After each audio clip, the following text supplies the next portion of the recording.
Hello and welcome back to another video. Today I'm going to give a brief tutorial on how I made this sleeper edging. I've used this around my boat feature that I'm working on, but it would also make great edging for a lawn or a path. It's very simple and quick to make and makes for a much nicer edge than your standard log roll or plastic edging. I'll be creating a small length of this for the purpose of this video, but you can choose to make as much as you need. What you'll need: I'll link most of the items below so they're easier to find. A hammer, metal snips, a shovel or pickaxe, galvanised nails, galvanised builder's strap, some gravel, I use 10mm gravel, and some treated sleepers.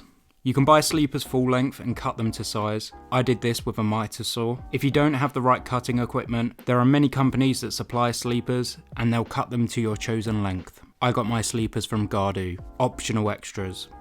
If you want to get the perfect level edging, then you may want to use a level and a mallet. You may also want to better secure your edging into the ground. For this you can use some sleeper stakes with some screws. Alternatively, you could use a fast acting concrete mix, like postcrete or quickcrete. Prepping the area.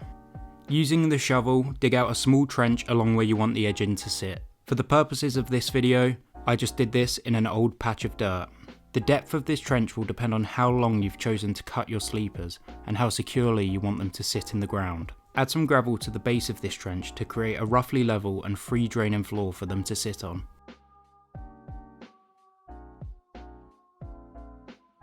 Building the edging. For this video I cut the sleepers into 10, 15 and 20cm lengths for an oscillating look low to the ground.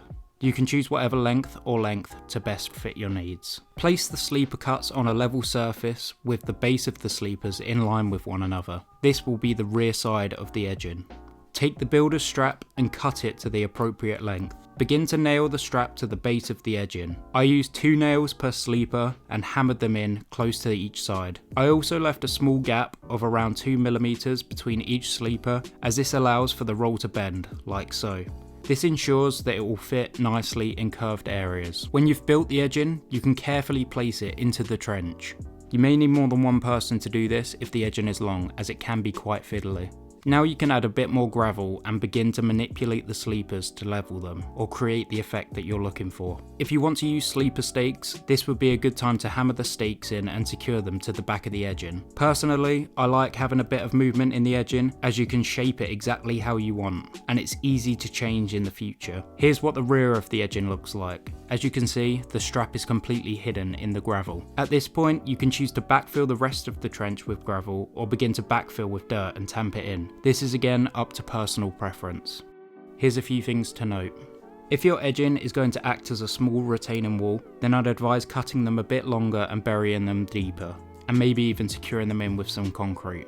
If you're working on a really long border, you can create multiple rolls of edging and hammer them together once in the trench. This is what I did around the boat. And that about wraps up this little tutorial video. If you have any questions, please comment them below and I'll be happy to get back to you. If you found this video helpful, please like it and subscribe to my channel. Thank you for watching and have a nice day.